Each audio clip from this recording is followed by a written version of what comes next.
Hello. Happy New Year, everybody. I did not post a video on Wednesday this week because it was New Year's Day and I was busy celebrating with my friends and family. I'm home. It's the holidays. My kids and dog are probably running around upstairs. So you might hear the dog barking or the kids running around, and it just is what it is. We're just going to embrace it as it happens. But I wanted to share with you a QHHT session that I had in August of 2023. So it was a friend of mine that came for this quantum healing hypnosis technique session. We spent 5 hours together, and she was one of my free sessions. So when you first get certified as a quantum healing hypnosis technique practitioner, in level 1, you do 25 complimentary sessions in order to get your experience as a practitioner so that you have a foundation to build from. When you go to do your level 2, they're able to build off of that foundation that you create. Anyways, I digress. So this friend of mine came to support me in my QHHT journey, and also she wanted to explore QHHT herself. She had been hypnotized before. She's also experienced a past life regression, not with quantum healing hypnosis technique, but with other regression techniques that are available out there. And so she just wanted to see what it was all about and support me. So I had made a few notes about this session, but it was just, there's so much happening. I'm going to have to just kind of read off my notes on the computer here. So she had multiple lives come up in this session. Most times, but not always, you never know what to expect with a session, but a client will have one past life or concurrent life experience in the trance portion of the session. That was not the case for my friend. She had many different lives come up. So every time I asked her to move to an important day, a new life would come through, which is really interesting. So we got to learn a few different things and kind of see what the pattern was through the thread that kind of wove through those different lives. So in one life, she was the space that held colored orbs. So she wasn't the orbs themselves. She was the space that held them. And there's all these different colored energy orbs. And she was exploring the different colors, what they felt like. She was able to describe them to me. But her favorite colored orbs were yellow. And we figured out later on the latter part of the trance section, her higher self came through, and her higher self did a body scan and did some healing, which I'll get into the details of that later. But the higher self loved using the color yellow to help the healing process. I've had other higher selves use the color orange or blue or whatever. Her higher self really gravitated towards the color yellow for healing. So we thought that was just kind of fun to note. But she was the space that held the orbs itself. So she got to learn what it was like to be the space. So after that, she was a worm, and she learned how to be part of the collective as a worm because they all work together. They have a collective mentality. And in that lifetime, she actually went through the death process in that life. The other lives that she visited, I don't recall. I don't think she actually went through the death process. And so she learned and understood what that was like through the perspective of the worm. And then she also went into a life where she was a gelatinous blob amongst large black circular mountains in a small world, and her job was to keep turtles warm. Again, kind of similar concept where she's the space holding space for something else. So it says here, she learned to feed or fill spaces in this life, the gelatinous blob, and the first life where she was that space holding the space for the orbs. And her higher self said she needs to see the space and feed them, meaning she can feed spirit by moving through the spaces between our plane and the spirit plane. So she has this natural gift, this natural ability to see those spaces and weave her magic and kind of, I almost feel like there's like these two pieces of fabric, right? And she's weaving those together. And that's her craft, that's her gift, that's her magic. And she was shown this through those different lives through that session. So she also visited a life I love this part. I forgot about this. There it is. So she also visited a life that had her viewing an event horizon. So it showed her where all the potential lies and how the blue light energy creates life, or is the life force color, and the residue from it is what we call dark matter. And it is everywhere around us along with the consciousness.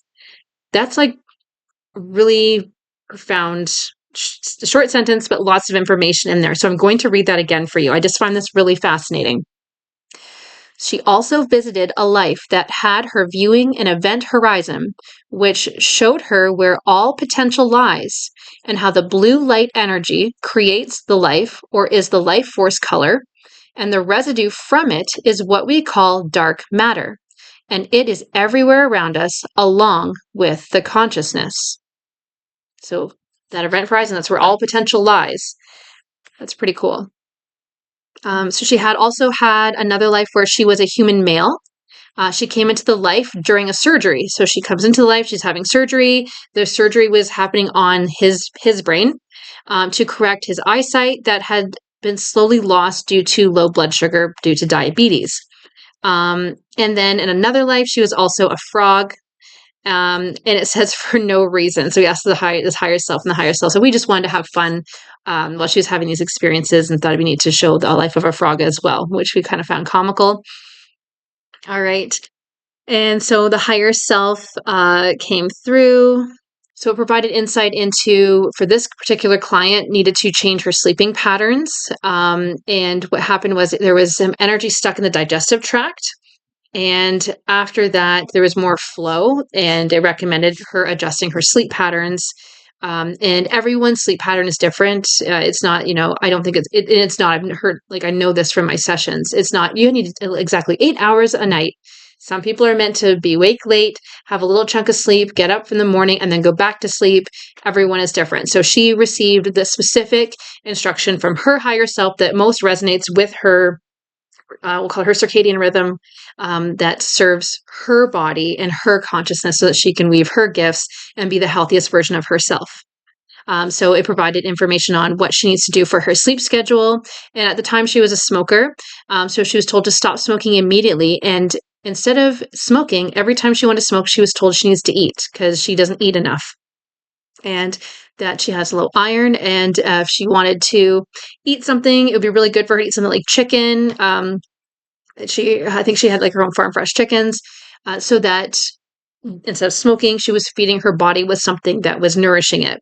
I find this fascinating with smoking because everyone is different. There's some clients that instead of smoking, they're supposed to cut up vegetables or fruit into matchsticks, so it looks and feels kind of like the cigarette, but it's not, and eating those instead. And there's another client I had where their smoking actually came from the relationship they had with their father. And as they healed the relationship with their father, the smoking actually subsided because the smoking came from the stress or the tension, the healing that needed to happen in that relationship. So it's very interesting. So for her, it was eat instead of smoking, nourish your body. And then the smoking would subside. And the overall message from her higher self was to continue with what she does, but to move more slowly to preserve her body and her health. So this individual in particular holds space for a lot of people and groups and does retreats and things. So the higher self said, please continue to do this work, but just remember about you and take care of yourself, essentially, which is very important. If you're going to be taking care of others, you got to also take care of yourself. And sometimes that's hard to do. We get caught up in what we're doing instead of just being. I definitely can relate to that. So she's got her homestead, lots of projects. And at that point in time, she had recently experienced COVID and was experiencing really bad brain fog. And the higher self said that brain fog was there to just slow her down and that it would lift when the time was right after she kind of had rested. I thought that was really interesting. That was put in place to make her listen to them or to it. And let me see if there's anything else here. Oh, there's another life here. See, I knew there was another life. There's another life that the higher self talked about, and it showed her. We went back in and showed it to her and came back to the higher self, which I found interesting. There's never really a particular order things happen in these sessions. We just kind of go with it. She visited the center star of Orion's belt because of the peaceful feeling that she could absorb and then share with others. So she was brought to that place to sit in that vibration, that frequency, and know what it felt like viscerally, like knowing the whole full experience, not just talking about it, but actually having that experience because she's transferring and altering her state of consciousness to actually be there so that she could share with others here in this plane. How amazing is that? So she can weave that into whatever she's providing to other people. And then she had a body scan. It cleared congestion in her thorax. And the higher self said straight up, we'll clear this up. But if you keep smoking, it's going to come back. but we've got you this time. We'll give you a fresh start. Please stop smoking. So that's really neat. And then there was some compression in her right knee. It told her, hey, you just need to slow down, stop doing. Usually the right side of our body is the masculine side or the doing side. So not always, but sometimes if you're experiencing some pains in there, especially in your knee or your leg, it's you're stepping too much into the masculine. You're doing. And you just take a step back and slow down. Literally take a step back. You're slowing down. Like stop walking in that direction in your life with the doingness and kind of reel that back in to even things out. It's not always about getting things done physically and doing. There's other ways to do things without actually physically doing things. And that's something a lot of us have to wrap our heads around and embrace. So that was expressing itself physically through her body, through her knee. So some inflammation and soreness was removed from her knee and also in her feet. And after that, the higher self said it'd be nice if she could come back. So we inserted a keyword. So whenever she decides to come back, we don't have to do the long induction. I can use the keyword and she can go into these magical, amazing places and receive amazing healing from her higher self through her own self-healing, which is pretty cool. So that is the quantum healing hypnosis technique that I wanted to share, or session I wanted to share with you today. I hope you found it kind of fun, kind of informative. I hope it maybe expanded some things for you a little bit. All the sessions are different, and I'm so passionate about sharing them with you. Some things may resonate deeply, some things may trigger you, or maybe they don't resonate with you. Like I always say, take what resonates and just leave the rest. If it's not resonating, it's not for you, and that's completely fine.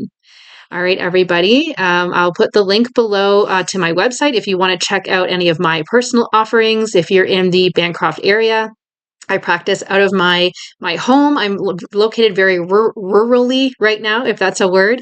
So we have lots of snow. So if you're looking to book something with me and it's winter time, just keep in mind that you should probably have some snow tires and maybe four-wheel drive, depending on the conditions of the back roads, or we can arrange where I can pick you up and I'll shuttle you to my place. So if you're willing to show up for yourself, I'm willing to show up for you, and I will get you here and we'll have an amazing time together and help you access that self-healing.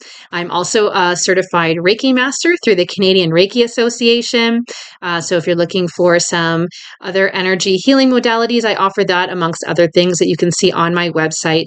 And some insurance providers do offer benefits for Reiki.